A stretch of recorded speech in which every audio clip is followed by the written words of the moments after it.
लेकिन मौलाना साहब, जो जन्नत का नक्शा खींचा गया है हमारे यहाँ कि वहाँ पे शराब मिलेगी, 72 हूरें मिलेंगी, वो भी तो एक अय्याशी का ही अड्डा हमें लगेगा या नहीं?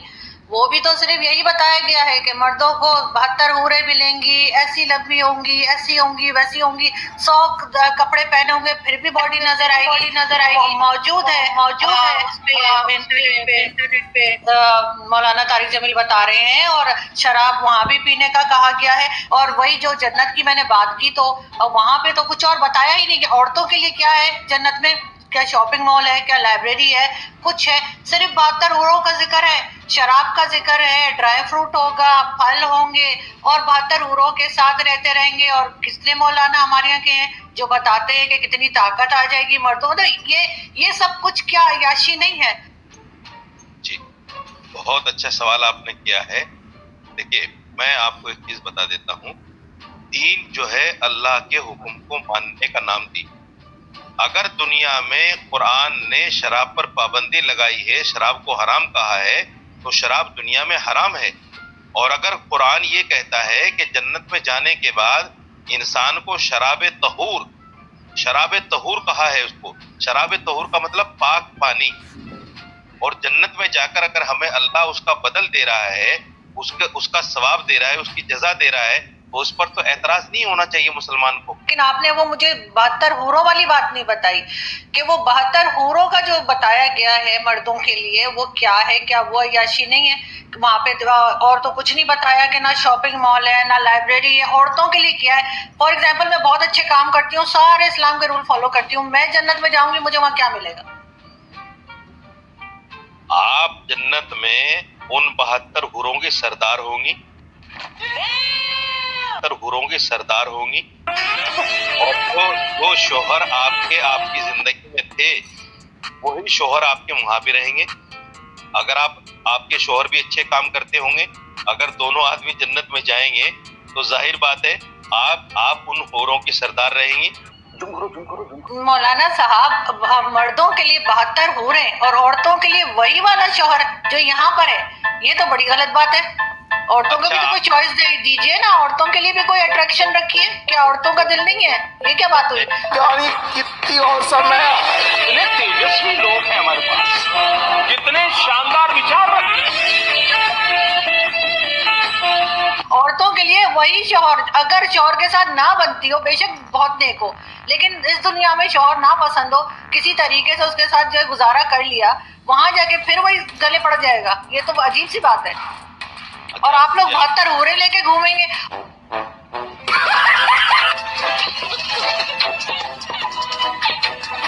और हमारे यहाँ तो मौलवी बहुत कहानियां बताते हैं 72 हूरों की कि किस तरह की होंगी, ऐसी हसीन होंगी, ऐसी होंगी। तो मतलब ये तो बड़ी नाइंसाफी है। देखिए, ये सवाल मुझसे नहीं बनता, ये सवाल मुझसे नहीं बनता। ये सवाल आप अल्लाह से कीजिए जिसने जन्नत में मुसलमान के लिए चीजें रखी हैं। इससे पहले 2 भाग मैं प्रस्तुत कर चुका हूँ कि जन्नत की हूर और स्वर्गलोक की अप्सरा में क्या अंतर है, और इसके बाद हिंदुओं को स्वर्ग में क्या क्या मिलेगा। अब ये मुस्लिम महिला है अर्जू काजमी, और मैं शादीशुदा है, तो वक्त ना गंवाते हुए एकदम शुरू करते हैं। ओम श्री गुरुवे नमः, ओम श्री गणेशाय नमः। गुरुदेव के आशीर्वाद से, गुरु की कृपा से, उनकी चेतना से, गुरुदेव श्री कपिल देव महाराज जी के श्री चरणों में प्रणाम करते हुए मैं शास्त्रों का निचोड़ आपके समक्ष प्रस्तुत कर रहा हूँ।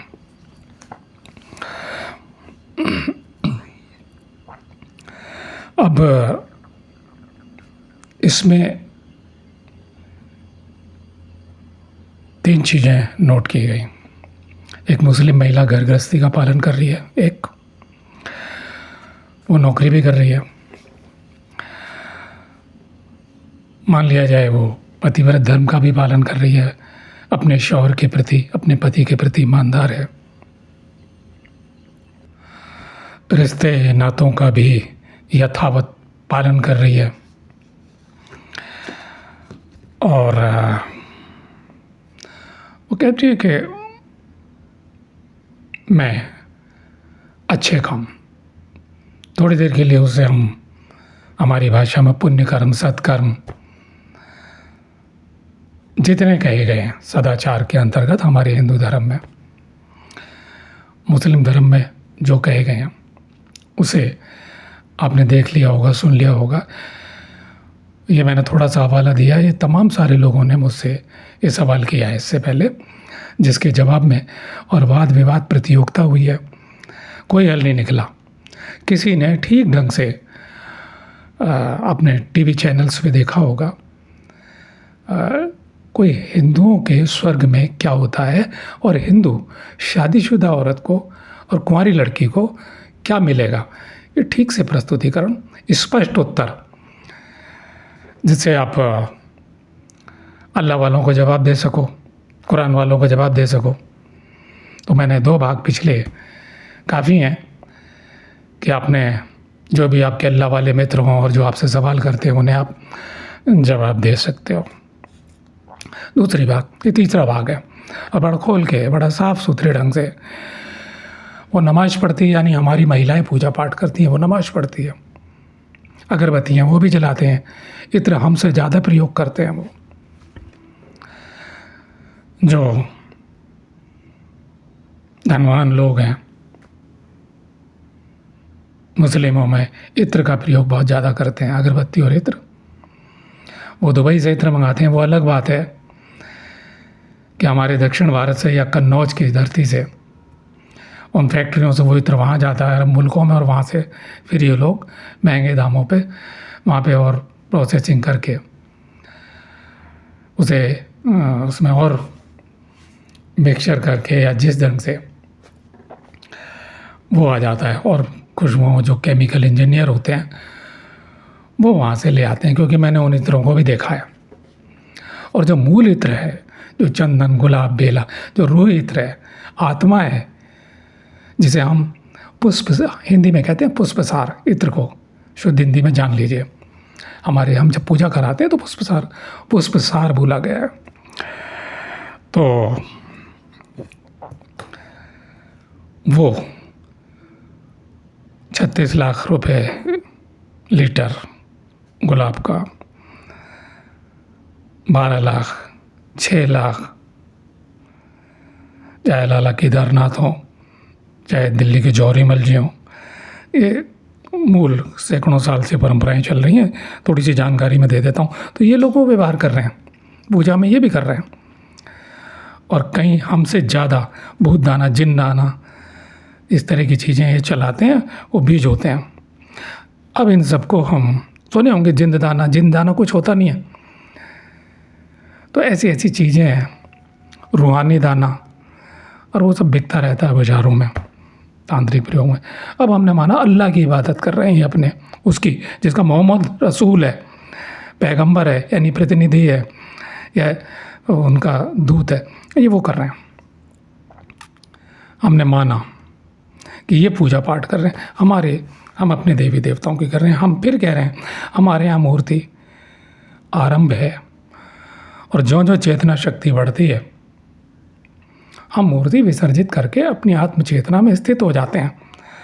उसके बदले हमें ओशो मजाक बनाए, हमारे ऋषियों का कबीर मजाक बनाए, या बुद्ध महावीर कुछ करें, सबसे ज़्यादा तो इस युग में ओशो और उसके अनुयायी आर्य समाज वाले करें, हमें बांट दें, हम सनातन धर्मियों को अलग अलग बांट दें, एक दूसरे के साथ ना खड़े हों, वो अलग बात है।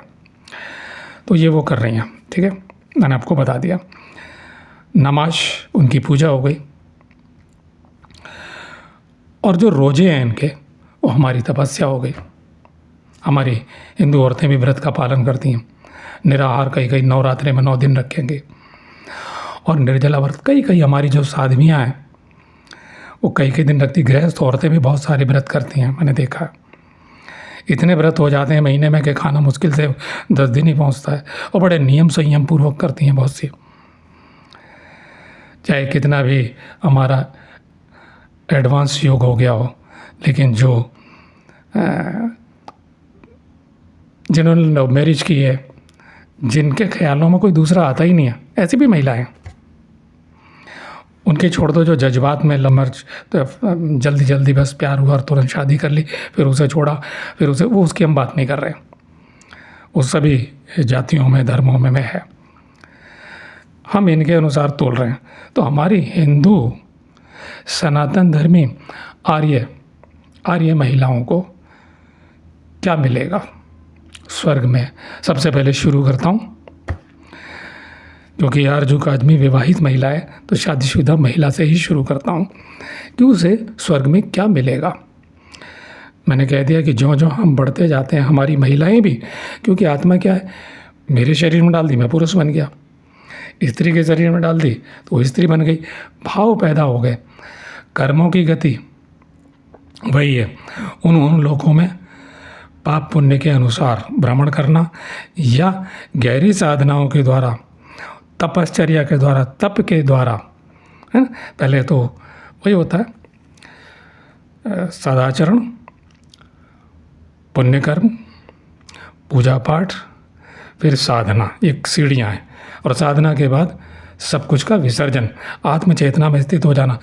ऐसा प्राणी कई लोगों के पार, कि भगवान कहते हैं उन लोगों में न जा कर के मेरे परम धाम, मुझ ब्रह्म को प्राप्त होता है, ब्रह्म चेतना को, जिसके बारे में मैं कहता रहा हूँ। मेरे पुराने वीडियो देख लें। तो कुंवारी लड़कियों को क्या मिलेगा ये सब करके, और हमारी शादीशुदा महिलाओं को क्या मिलेगा स्वर्ग में? अब क्योंकि स्वर्ग है, स्वर्ग के अतिक्रमण की भी बात नहीं हो रही, क्योंकि हमारे यहाँ तो ऐसी दिव्य महिलाएं हैं, दिव्य माताएं हैं। महासती अनुसुईया है, लोपामुद्रा है, शुक्ला है, सती शुक्ला है, मदालसा, बड़ी बड़ी अजब ईश्वरीय नारियाँ हैं, जो ऐसे योग बल से, जब विश्वामित्र नया स्वर्ग बना सकते हैं तो वो नारियाँ भी योग बल से नए स्वर्ग का निर्माण कर सकती हैं। वो स्वर्ग में कहाँ जाएंगी? सारा ब्रह्मांड, अनंत ब्रह्मांड उन नारियों के भीतर है। तमाम ऋषि मुनि भी प्रणाम करते हैं उन्हें, उनके चरण, है ना। तो यहाँ क्या है, मुनियों में श्रेष्ठ, ऋषियों में श्रेष्ठ। यह भी ऋषि है, अब वो महर्षि बनेगा, फिर महर्षियों में भी श्रेष्ठ होगा। तो वो तप करते जाते हैं। वो नहीं है कि किसी ने 6 साल तपस्या कर ली, 10 साल उन्हें ब्रह्मज्ञानी घोषित कर दिया, साधारण जीवन जी रहे हैं, रोग शोक से ग्रस्त हैं, हम लोग उन्हें पूज्य बना देते हैं, चाहे वो रामकृष्ण परमहंस जैसे लोग हों। बस हमने बना लिया। किसी ने मेडिकल जांच नहीं की कि क्या वो जीवन भर के लिए, काश उनकी सांसों की गति वो परमहंस हंस सकता। तो पतंजलि तो शुरू में ही बोल रहे हैं कि प्राणों का सांस नहीं चलनी चाहिए, हमेशा के लिए सांसों से मुक्ति। तो परमहंस हो, हंस तत्व पर विजय, आवागमन से मुक्ति। पहले तो यहाँ है, यहाँ से ध्यान होगा, प्रत्याहार धारणा से इतनी सिद्ध हो जानी चाहिए। तो संस्कार क्षीण होते हैं, यही घेरंट कह रहे हैं। और प्राण यज्ञ भी गीता का ये बोल रहा है, स्वर योग भी बोल रहा है। सारे योग हमें ले जाते हैं हमारा हर क्षण परीक्षण पे। तो नारियों का भी वही हो रहा है, नारी कोई अलग नहीं है कि वो घर गृहस्थी के काम, वो जो तपस्या कर रही है वो भी उसी को पहुंच रही है। तो मैंने और नारियों का बहुत नाम ले लिया है, हजारों नाम मैं कहाँ तक लूँगा। तो 2 महिलाएं, एक शादीशुदा और एक कुंवारी महिला, उनके चरित्र में सुना रहा हूँ सारांश में। दूसरा बहुत लंबा प्रसंग है, तो आप खुद निर्णय कर लें। जैसा कि आप जानते हैं प्रिय श्रोताओं की वैशंपायन जी कथा सुना रहे हैं राजा जन्मेजय को। उसके अंदर अनेक चरित्र हैं, कौन किसको कौन सा प्रसंग सुना रहा है। तो ये वैशंपायन जी ने कहा, राजन, प्राचीन काल में एक महान शक्तिशाली और महान यशस्वी कुणीर गर्ग नाम के ऋषि रहते थे। तपस्या करने वालों में श्रेष्ठ उन महर्षि ने बड़ा भारी तप करके अपने मन से एक सुंदरी कन्या उत्पन्न की। अयन संतानें, मैंने बताया आपको कि अंडाणुओं से कैसे, जैसे मैंने पिछले प्रसंगों में वर्णन किया हुआ है कि संतानें 2 प्रकार की, अयोनिज, जैसे मैंने कहा कि अच्छी भली मूंग की दाल या साबुत दालें आप रख देते हैं, उनमें उत्पन्न हो जाते हैं। जैसे फूलों की परागण क्रिया आपको अदृश्य रूप से पता है, आप कहीं मिट्टी में, तो ये सारा जीवाणु का विज्ञापन है बहुत बार। तो कैसे किस जीवाणु को सक्रिय करके कैसे अपने योग बल से अंडाणु को या शुक्राणु को या देह के तत्व को, क्योंकि वीर्य स्खलन नहीं है, ब्रह्मचारी है, वो संभोग कर सकते हैं। तो हमारे यहाँ प्रकृति का संभोग कहा है, जब शिवत्व में प्राप्त हो जाता है प्रकृति और पुरुष का संभोग कहा गया है। वो मन से उत्पन्न है, देह धारण कर लेते हैं, तत्वों को इकट्ठा कर लेते हैं। तो ये इन सबको मैं कारणभूत बिल्कुल स्थिति ये मैं पहले बता चुका हूँ। तो यहाँ प्रसंगांतर हो जाएगा, तो यहाँ शॉर्ट करते हैं। ऋषियों ने संभोग करके भी संतानें, जैसे चर्चित है मेनका और विश्वामित्र का संभोग है, घृताची और व्यास मुनि का, मतलब बहुत सारे हैं जिनसे कि ऋषि मुनि पैदा हुए हैं, बहुत सारे संभोग। तो उसे देख करके महायशस्वी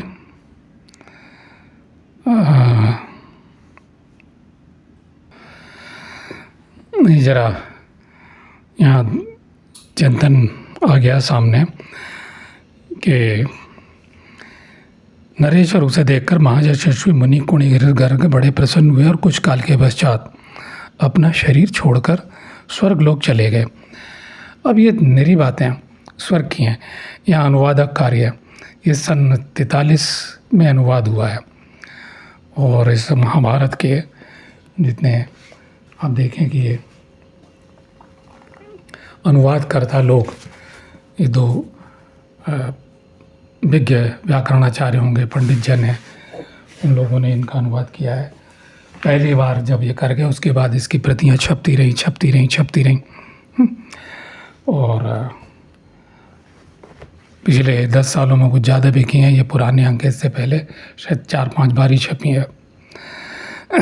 तो उस ज़माने में अब कितना कठिन कार्य रहा होगा। गीता के आज तक मैं हमेशा कहूँ कितने अनुवादों में अंतर है। अनुशुद्ध अनुवाद अभी तक मुझे नहीं मिला, और मैंने किताबें ले के अनुवाद कर के पिछले अंकों में आपको बताएं। प्रभुपाद जी कुछ और कर रहे हैं, लोकमान्य जी कुछ और कर रहे हैं, वो कोई योगी आदि शंकराचार्य करें अनुवाद तो अलग बात है, वो व्याख्या करते हैं, वो भी संस्कृत में।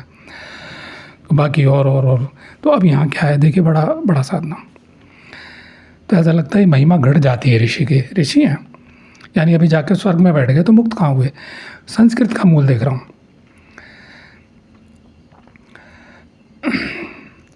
वान विभु, उसके बाद वो कहते विभु जो व्याप्त है, विभु में जो व्याप्त है वो विभु हो गए, विभु में व्याप्त हो गए। बस व्यापक जो सर्वव्यापी है उसमें विभु विलीन हो गए। और ये अनुवाद किया गया है कि वो शरीर छोड़कर स्वर्गलोक चले गए। तो ये अब समझे ऋषि हैं, ठीक है। तो व्यापक हो गए स्वर्ग के परे, क्योंकि अनंत ब्रह्मांड उन्हीं में इस अवस्था में। तदंतर कमल के समान सुंदर नेत्रों वाली वह कल्याणमयी सती साध्वी सुंदरी कन्या पूर्व काल में अपने लिए आश्रम बनाकर बड़ी कठोर तपस्या तथा उपवास के साथ साथ देवताओं और पितरों का पूजन करती हुई वहाँ रहने लगी। यानी वो देवता और पितरों का, क्योंकि उनके और कोई पुरुष संतान तो थी नहीं ऋषि के, तो यही पितरों का भी पूजन कर रही है और देवताओं का भी पूजन कर रही है। लेकिन ये बाहर का पूजन और अंतर में साधना कर रही है, व्रतोपवास कर रही है, कठोर तपस्या कर रही है, प्राणों की साधना कर रही है, कठोर तपस्या जो पतंजलि कह रहे हैं। तपस्या कई बार आया है पतंजलि के दर्शन में, सभी दर्शनों में पूरा शास्त्र तपस्याओं पे खड़ा हुआ है। राजन उग्र तपस्या करते हुए उसका बहुत समय व्यतीत हो गया। पिता ने अपने जीवन काल में उसका किसी के साथ ब्याह कर देने का प्रयत्न किया, परंतु उस अनित्य सुंदरी ने विवाह की इच्छा नहीं की। उसे अपने योग्य कोई वर ही नहीं दिखाई दिया। अब इतनी उच्च चेतना की लड़की हो, योगिनी हो, तपस्विनी हो, कालदृष्टा हो, तपस्या कर रही है तो शक्तियाँ जागृत होंगी। ये मन की बात तो सुहानी जैसे या छोटे छोटे बाबा, बहुत सारे बाबा बताने लग गए, तो कालज्ञ है, त्रिकालज्ञ है, सही में साधारण जीवन जी रही है, ब्रह्म तक पहुंचना चाहती है। ऐसी महिला, अब तुलना कर लीजिएगा हमारी महिलाएं और अल्लाह वालियाँ। तो वो कहती है, हमारे यहाँ जो महिलाएं भी रही हैं, हमारी लड़कियाँ, तो उन्हें पूछा जाता रहा है कि रूप गुण बताए जाते थे, ये है शादी करोगी? वो मना कर सकती है, स्वतंत्रता दी है, गाय की तरह बांध नहीं दिया है। शास्त्र तो स्वतंत्रता देता है, कोई व्यवस्था नहीं विवाह में। तो उसके पिता ने चाहते थे, लेकिन उस अनिद्य सुंदरी ने विवाह की इच्छा नहीं की। उसे अपने योग्य कोई वर ही नहीं दिखाई देता था, नहीं मिलता था उसे अपने लायक। तब वह गुरु तपस्या के द्वारा अपने शरीर को पीड़ा देकर निर्जन वन में पितरों तथा देवताओं के पूजन में तत्पर हो गई। राजेंद्र परिश्रम से थक जाने पर भी वह अपने को कृतार्थ मानती रही। धीरे धीरे बुढ़ापा और तपस्या ने उसे दुर्बल बना दिया। जब वह स्वयं एक भी पग चलने में असमर्थ हो गई, तब उसने परलोक जाने का विचार किया, यानी ये लोग छोड़ करके दिव्य धाम जाने का विचार किया। बहुत सारे लोग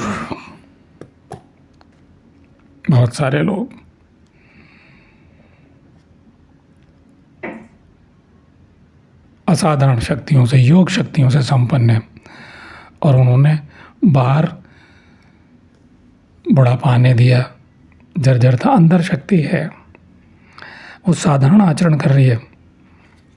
दूसरों को नेत्र दृष्टि देने वाले, कटी हुई उंगली को छोड़ देने वाले नहीं, कटी हुई उंगली नई अंग उत्पन्न कर देने वाले। मान लो किसी का हाथ कटा है, नया हाथ लगा देने वाले बाबा श्री विशुद्धानंद परमहंस जैसे लोग। और मैं सोचने लगा, ये चश्मा क्यों लगाए हुए, साधारण आचरण। लेकिन जब वो शक्ति के कृत्य करते हैं, कई अस्त्रों का, यहीं काशी में उन्होंने, उनका आश्रम है जिसका कई बार मैं वर्णन कर चुका हूँ। एक वीडियो मैंने रिकॉर्डिंग वहीं की हुई है, समय आने पर उसे प्रकाशित करूँगा। अभी नहीं अवसर आया, तो उसमें बहुत सारी चीज़ें मैं बताऊँगा, बताई हैं, मतलब रिकॉर्डिंग हो चुकी है। तो खैर, तो ऐसे ही वो उस अवस्था में है। अगर मैं ऐसा बता करके नहीं चलूँगा, और क्योंकि मैंने सारे जो योग शास्त्र हैं उनका हवाला दिया हुआ है आपको, तो आप भ्रमित होते जाएंगे। हम केवल कहानी पढ़ लेंगे और मर्म को नहीं समझेंगे।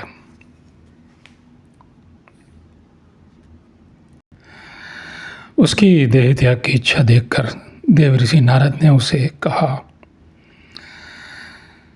महान व्रत का पालन करने वाली निष्पाप नारी, तुम्हारा तो अभी विवाह संस्कार भी नहीं हुआ, तुम तो अभी कन्या हो, फिर तुम्हें पुण्य लोक कैसे प्राप्त हो सकते हैं?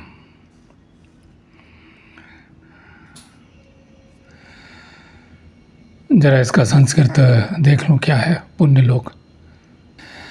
अब यहाँ उन्होंने कहा है लोक जिता, यानी लोगों को कैसे जीतोगी, यानी जीत करके परे जाना है आपको,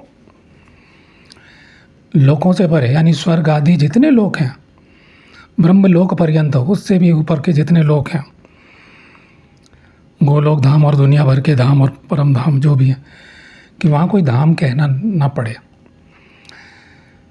तो उन्हें जीतकर उनका अतिक्रमण करते हुए, ये संस्कृत में आया है।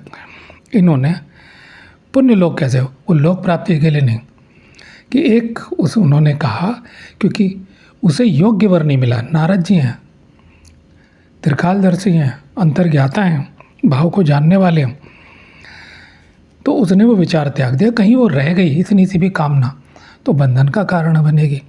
तो नारद जी ने इसलिए उसे विवाह के लिए कहा। अगर उसे अपने लायक कोई योगी मिल जाता, हमारे यहाँ जैसे भैरवी साधना के लिए भैरव पुरुष होना अनिवार्य है, भैरव पुरुष, ऐसे पुरुष के अंदर क्या क्या शक्तियाँ, क्या क्या लक्षण होने चाहिए, भैरव पुरुष के अंदर क्या लक्षण होने चाहिए, कम से कम निम्नतम मानदंड, वो मैं बता चुका हूँ कई बार। तो ये इस कारणवश फिर तुम्हें पुण्य लोक कैसे प्राप्त हो सकते हैं। तुम्हारे संबंध में ऐसी बात मैंने देवलोक में सुनी है, तुमने तो तपस्या बहुत की है। फिर जो शब्द हैं पुण्य लोकों पर अधिकार नहीं, पुण्य लोकों का अधिक्रमण, अतिक्रमण,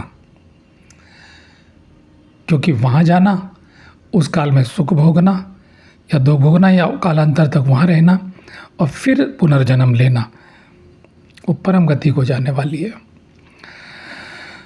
और ये बात लोकपालों तक पहुँच गई, जिसका मैंने इससे पिछले भाग में जिक्र किया है। सब देवताओं का लोकपाल, अधीश्वर, दिक्पाल, दिशाओं के स्वामी, एक एक देवता कई कई रूप से, वहाँ प्रत्यादि देवता है तो वहाँ लोकपाल के रूप में है, यानी स्वर्ग के स्वामी, उन स्वर्गों के स्वामी, उन जैसे मैंने कुबेर की सभा, वरुण की सभा, अग्नि की सभा, वहाँ वो अधीश्वर हैं। और फिर वही इंद्र की सभा में भी यथास्थान बैठे हैं। एक खुद की सभा होना, जैसे एक राजा खुद राजा है और वो चक्रवर्ती सम्राट के यहाँ जाके बैठता है, मुझे लगता है अब समझ में आ गई होगी। तो अतिक्रमण करने की बात है, वहाँ अनुवाद ठीक किया जाए। तो मैं जो का त्यों पढ़ रहा हूँ, लेकिन कहीं कहीं कोई शब्द जो अनर्थ कर दें, इसलिए मैं उसको ठीक करते हुए बोल रहा हूँ। यानी कि वो लोकपालों के कल क्या मतलब, इससे पहले जो मेरा वीडियो है तो उसमें मैंने कहा ना, पतंजलि कह रहे हैं निमंत्रण देने पर, अब आप योग बल से शरीर त्यागने लायक हो गए हो, वहाँ जाने लायक हो गए हो, आ भी सकते हो शरीर में पुनः, तो डॉक्टर कहेगा ये मर चुका, आप दोबारा जिंदा हो सकते हैं, यानी आवागमन, मृत्यु आपके लिए खेल हो गई है, जैसे योगियों के लिए हो जाती है, वस्त्र की भांति उतार दिया, तो ये वो है। तो उसे मैं अपनी तपस्या, नारद जी कहते हैं, यानी उनकी स्वर्ग की लोकों में जा चुकी कि वहाँ वो तपस्या कर रही है। ये नारद जी कह रहे हैं, जो लोकों में गमनागमन करते हैं। नारद जी की ये बात सुनकर ऋषियों की सभा में उपस्थित होकर बोली, वह कन्या जो वृद्ध हो चुकी है, ऋषियों की सभा में उपस्थित होकर बोली, साधु शिरोमणि, आप में से जो कोई मेरा पानी ग्रहण करेगा उसे मैं अपनी तपस्या का आधा भाग दे दूंगी। पानी ग्रहण साधारण शब्द है, पानी ग्रहण कार्डों पे चलता है, नहीं विवाह करेगा, हाथ को ग्रहण करना, मेरा हाथ ले ग्रहण करेगा, मेरा हाथ थामेगा। उसके ऐसा कहने पर सबसे पहले गालव के पुत्र श्रृंगवान ऋषि ने उसका पानी ग्रहण करने की इच्छा प्रकट की और सबसे पहले उसके सामने एक शर्त रखी। शोभ ने, शोभायमान नारी, मतलब शोभ ने बड़ा शब्द दिया कि हे शोभायुक्त देवी, ये शब्द मेरा, शोभ ने, बस उन्होंने शोभ ने कहा है, शोभा वाली, मैं एक शर्त के साथ आज तुम्हारा पानी ग्रहण करूंगा, विवाह के बाद तुम्हें एक रात मेरे साथ रहना होगा।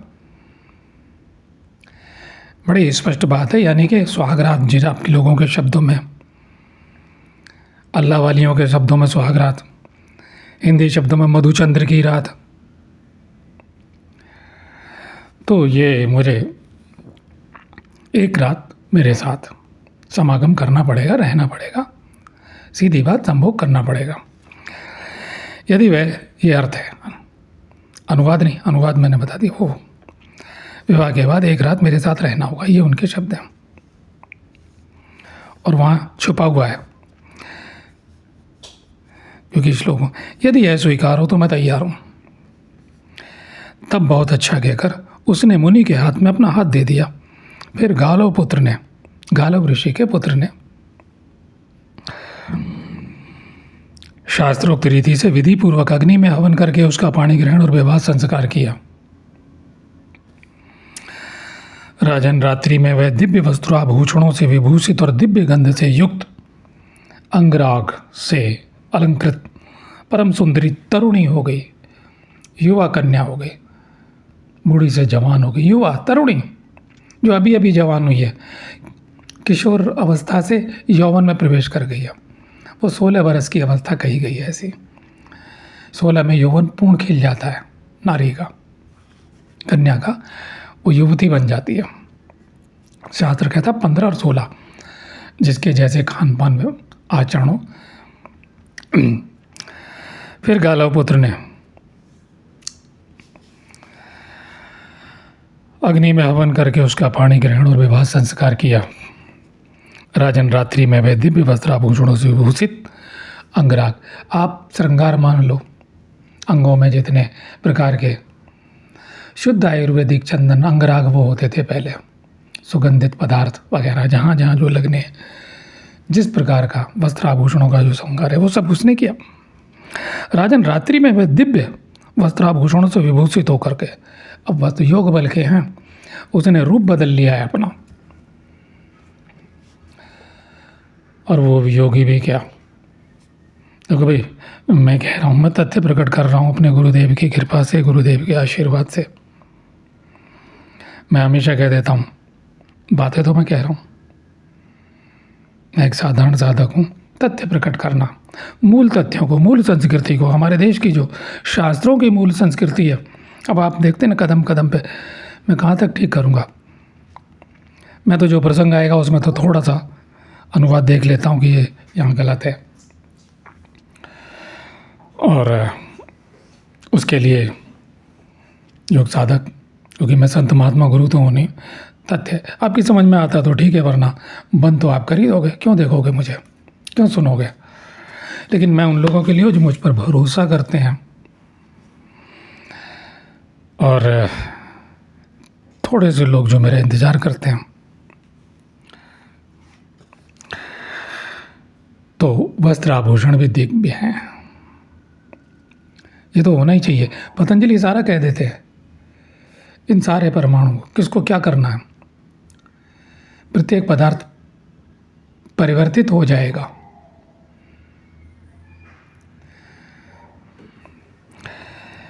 उसे अपनी कांति से सब और प्रकाश फैलाती देख गालव कुमार बड़े प्रसन्न हुए। उसके साथ एक रात निवास किया। एक मिनट देख लूँ, उवास शब्द आया बिल्कुल, यानी संयुक्त निवास किया उन्होंने, ठीक है। तो ये सवेरा होते ही वह मुनि से बोली, तपस्वी मुनियों में श्रेष्ठ ब्रह्म ऋषि, आपने जो शर्त की थी उसके अनुसार मैं आपके साथ रह चुकी। आपका मंगल हो, कल्याण हो, अब आज्ञा दीजिए, मैं जाती हूँ। यूँ कहकर वह वहाँ से चलती, जाते जाते उसने फिर जो कहा, एक बार रुक के और कहती है, जो अपने चित्त को एकाग्र करके इस तीर्थ में स्नान और देवताओं का तर्पण करके एक रात निवास करेगा, उससे 58 वर्षों तक विधि पूर्वक ब्रह्मचर्य पालन करने का फल प्राप्त होगा। ये जो प्रसंग है शल्य पर्व के अंतर्गत गदा पर्व है ये, और यहाँ तीर्थों का वर्णन है। इसमें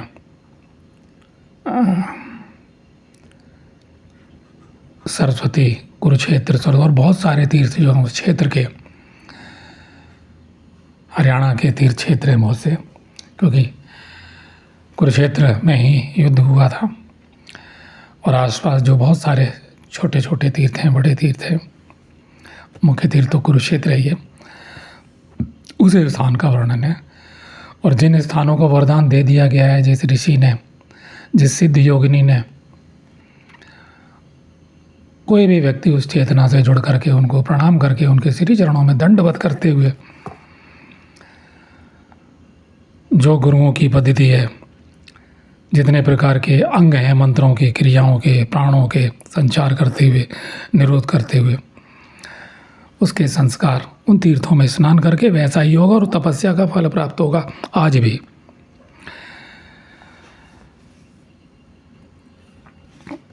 ये मेरा विश्वास है, मेरी मान्यता है। कुछ लोगों को मैंने कहा जाना, बहुतों के संकट दूर हुए हैं। मैं बोलता रहता हूँ अक्सर जब कभी मुझे मौका मिलता है। ये शायद 117वां मेरा वीडियो है, तो 117 बार अलग अलग प्रकार से बोला गया है। ऐसा कहकर वह साध्वी तपस्विनी देह त्याग कर, अब यहाँ फिर स्वर्ग का वर्णन आया। स्वर्ग लोक के चली गई और मैं जरा देख लूँ ये क्या बोल रहे हैं, संस्कृत देखूँ। यहाँ आया है साध्वी तथा साध्वी देहम त्यक्त्वा दिवम गतः अलग कर दिया है। और ऐसा कहकर वह साध्वी तपस्विनी देह त्याग कर, स्वर्ग नहीं है दिवम, क्योंकि पहले विभुम कह दिया व्याप्त में, ठीक है। और ये वो उधर गए, इधर क्या है, वो दिव्य में चली गई है, दिव्यम गता। एक होता दिवंगत हो जाना, यानी अब थे दिन में, अब गता चले गए।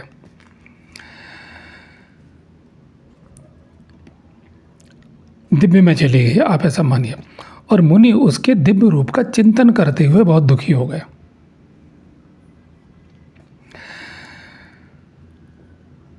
उन्होंने शर्त के अनुसार उसकी तपस्या का आधा भाग बड़े कष्ट से स्वीकार किया, यानी भारी मन से, क्योंकि उसने वरदान दिया था।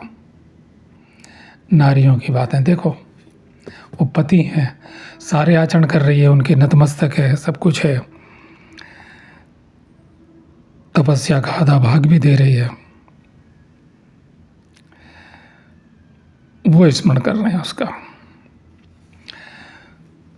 तो तेजस्विनी हो, ऐसी ऐसी तेजस्विनी नारियां हैं हमारे यहाँ। अब उनमें और हमारे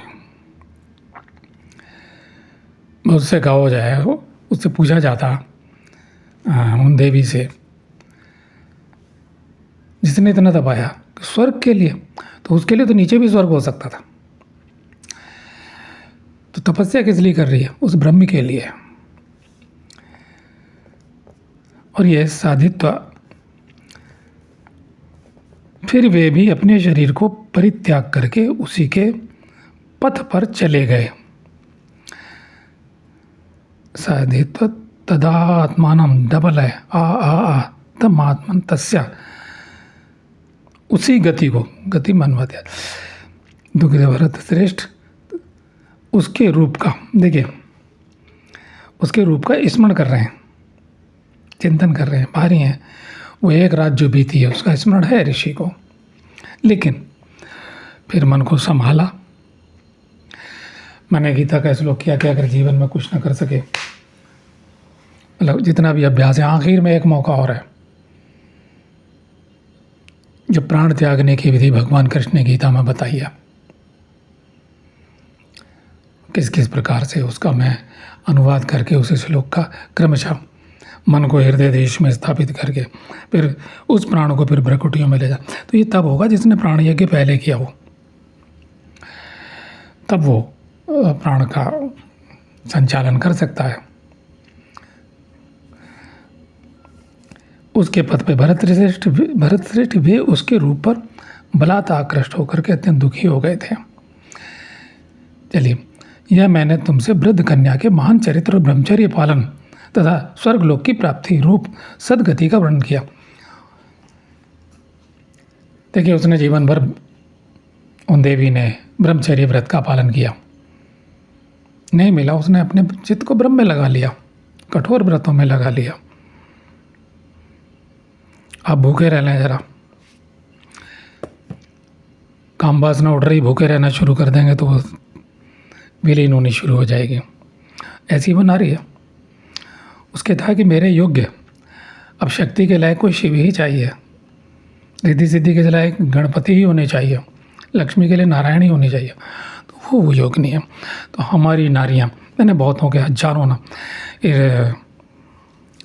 जो मेरा दूसरा चैनल है असली संपूर्ण महाभारत, उसमें जो मैं वर्णन कर रहा हूँ, हजार से नारियों के नाम जो आदरणीय हैं नाम ले दिए।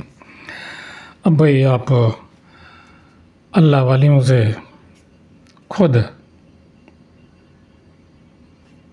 मुकाबला कर लीजिए, हमारी नारियों का, हमारी और श्रेष्ठता क्रम मतलब हमारे धर्म में कि वो ऐसा करेगी तो क्या होगा। मैं फिर कह रहा हूँ, जो छली कपटी जेलों में भी औरतें बंद हैं तो उनको उनके कर्म के अनुसार, लेकिन ये बात किनकी हो रही है? वो भयानक नर्क लोगों में, अरे बहुत सारे टीबी, कैंसर है, जा गंभीर बीमारियाँ, एक से एक नर्क जैसी बीमारियाँ तो इसी लोक में। तो ये चिंतनीय तुलनात्मक अध्ययन आप अब खुद कर लीजिए कि आरजू काजमी जी वो सवाल कर रही हैं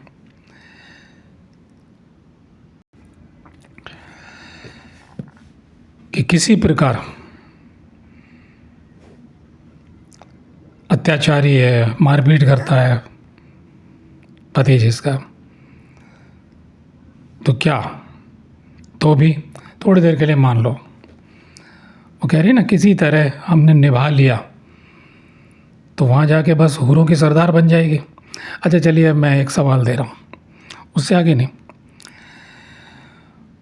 मौलाना साजिद रशीदी कह रहे हैं कि अगर वो भी अच्छे काम करेंगे, आपके पति अच्छे काम करेंगे तो वो भी जन्नत में जाएंगे और आप हूरों की सरदार होंगी। तो हूरों से तो वो सेक्स करेंगे ही करेंगे, और वो कितने गजब तरीके हैं भाई उनके, वो कामना, क्योंकि एक तो हर चीज़ वो खाने की सोचते हैं या काटेंगे, क्या करेंगे। मैं पिछले भाग में बता चुका हूँ, पहले भाग में, ये तीसरा खंड है इस सवाल का, और वीडियो संख्या शायद 117 है ये, और उधर ये 97 होगी शायद, असली संपूर्ण महाभारत में ये वीडियो मिलेगा तो, क्योंकि उसके वीडियो अलग हैं, इसके अलग हैं। और कुछ लोग मुझे फेसबुक पे भी देखते हैं कभी कभी, क्या तो माना कि वो वहाँ ना गए, ये सवाल आगे नहीं बढ़ता, क्योंकि वो उसके संबंध में कोई हवाला नहीं देते, सवाल आगे नहीं बढ़ता कि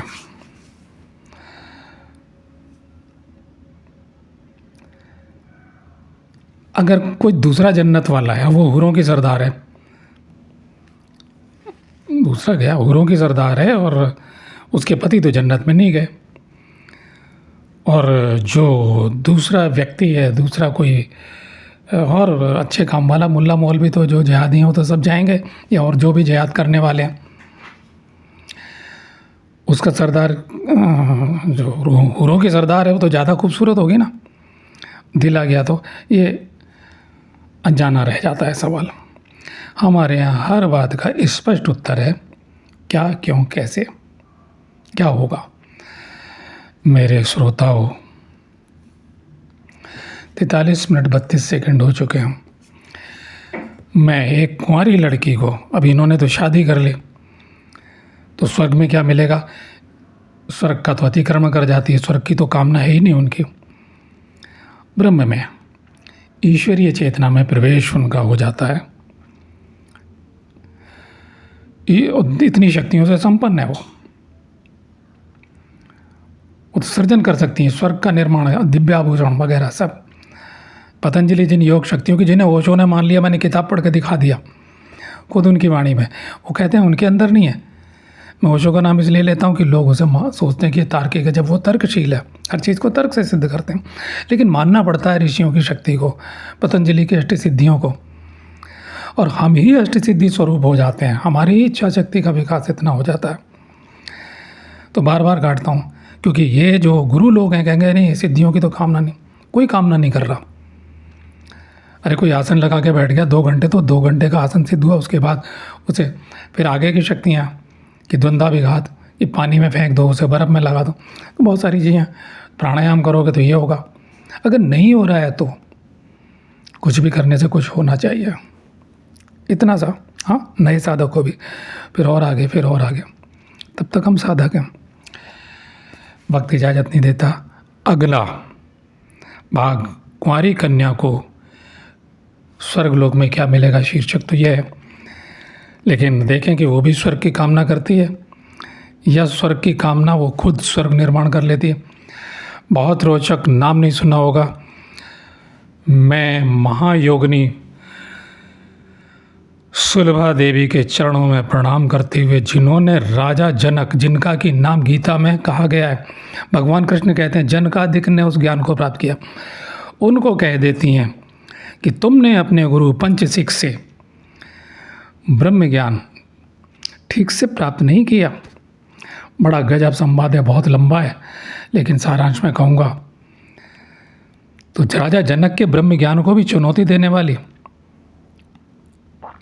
और उसके बाद राजा जनक जी मान लेते हैं और वो परम पूर्ण हो जाते हैं, ऐसे मान लीजिए। इसलिए भगवान कृष्ण सबसे आखिर में गीता आई है, फिर तो उसमें नाम ले रहे हैं। अगर आपको ये पसंद आया तो दूसरा भाग सुनिएगा। ये तो सुना ही नहीं होगा, हमारे शास्त्रों में वो इतने बड़े हैं, उसे समझना जरूरी है कि जनक को भी चुनौती ब्रह्म, यहाँ तो कोई पूछता नहीं, कोई भी घोषित कर देता हम आत्मज्ञानी भी नहीं है, मन ज्ञानी भी नहीं है, बुद्धि ज्ञानी भी नहीं है, मन की शक्तियाँ भी अपरंपार हैं। ओम तत्सत।